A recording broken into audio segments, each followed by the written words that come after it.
안녕하세요. 곰돌이 변호사 이상황 변호사입니다. 앞선 영상에서는 개인회생 신청 시 신청인 배우자의 재산, 소득을 왜 고려하는지, 어떻게 취급할 것인지에 대하여 살펴보았습니다.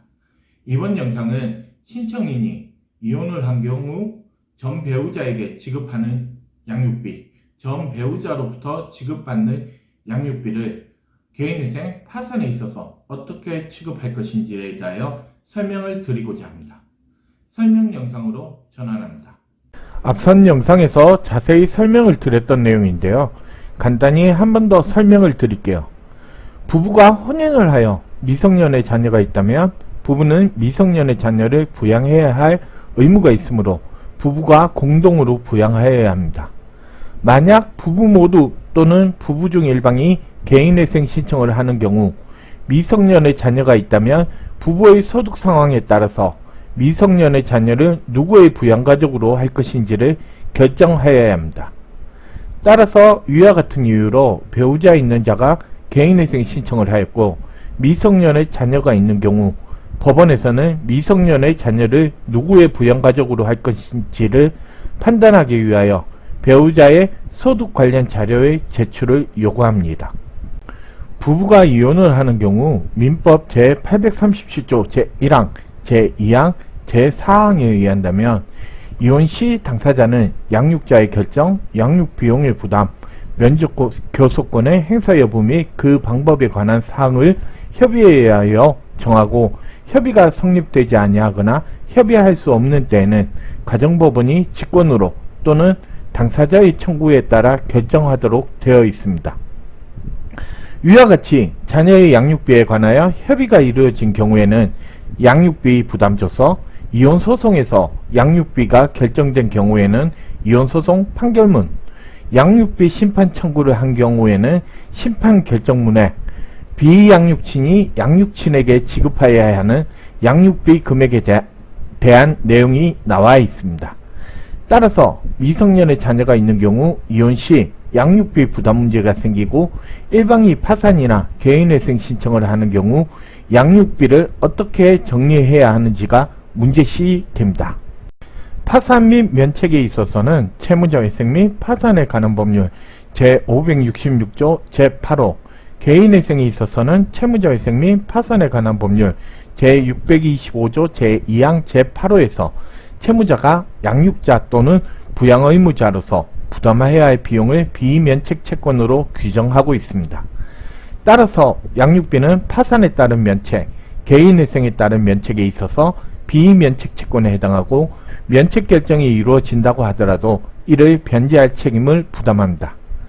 여기에서 양육비가 비면책 채권이라면 파산이나 개인회생의 채권자 목록에 포함하여 진행할 수 없는 것이 아닌가 하는 생각을 가지는 분들이 있을 텐데요.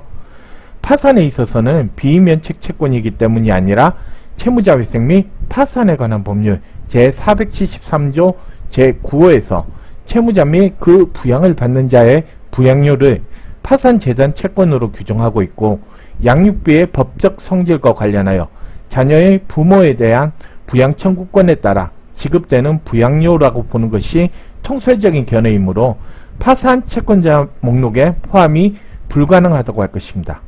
반면에 개인회생에 있어서는 채무자의 부양을 받는 자의 부양료를 명시적으로 재단 채권으로 규정하고 있지 않고 개인회생 파산 실무, 회생위원 직무 편람에서 비면책 채권만을 개인회생 채권으로 하는 개인회생 절차 개시 신청이 가능하다고 보고 있으므로 양육비 채권을 채권자 목록에 포함하여 진행할 수 있습니다.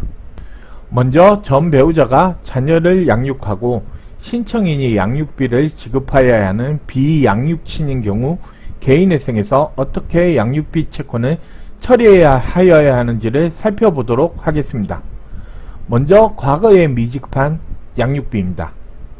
이혼 시 양육비 지급에 관한 내용이 확정되어 지급할 의무가 있으나 지급하지 못한 금액이 있는 경우 개인회생 절차 개시결정 전의 원인으로 생긴 재산상의 청구권이므로 개인회생 채권을 지급하여 채권자 목록에 기재하면 됩니다. 하지만 개인회생에 따른 면책에 있어서 비면책 채권이므로 개인회생에 따른 면책 결정을 받는다고 하더라도 면책의 효력이 미치지 아니하고 면책 결정 후에도 변제할 의무를 여전히 부담합니다.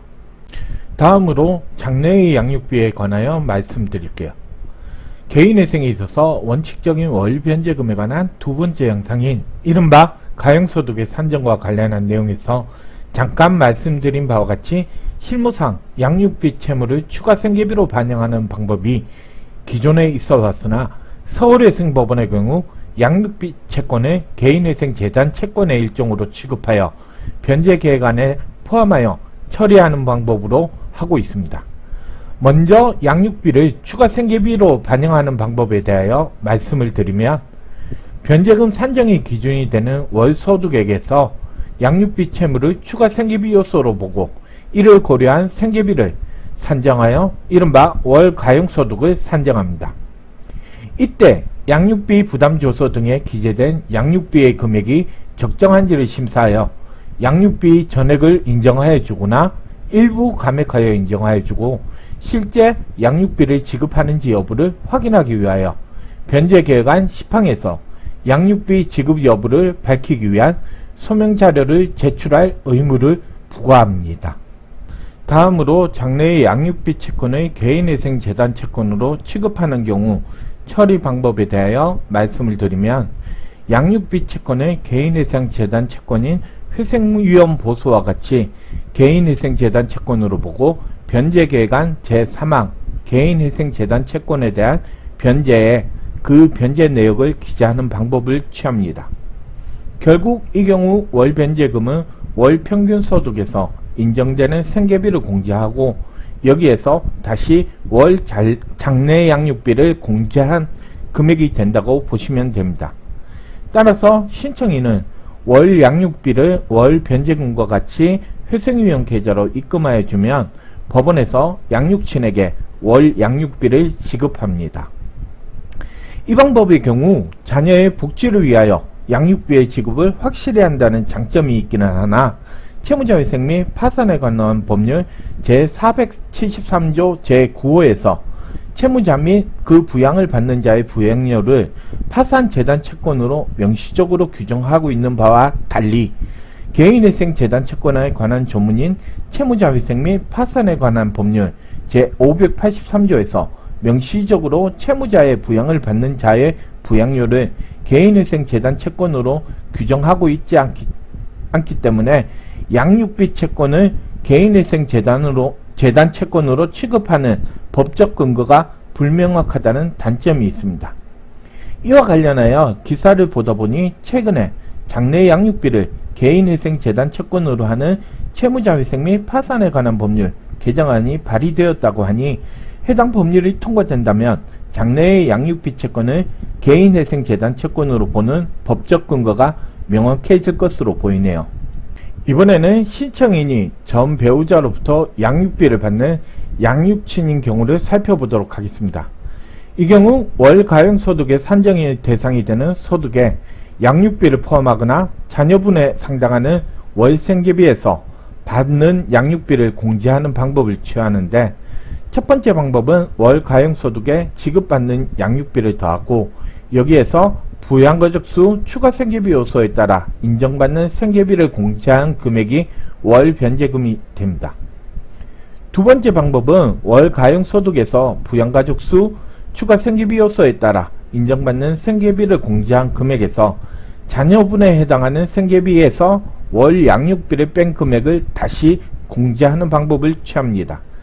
사실 두 방법을 보다 보면 큰 차이는 없는 경우가 많은 것 같습니다. 한편 양육비를 지급받기로 되어 있으나 실제 양육비를 지급받지 못한 경우도 많은데요.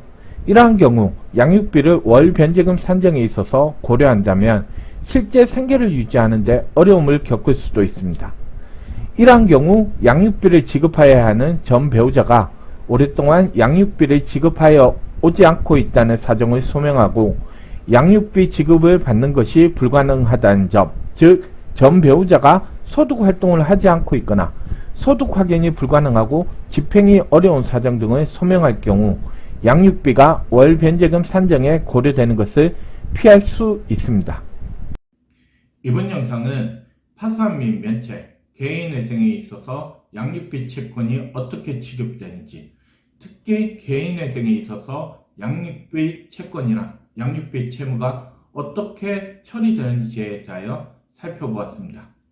저의 영상이 도움이 되었다면 좋아요와 구독을 눌러주세요.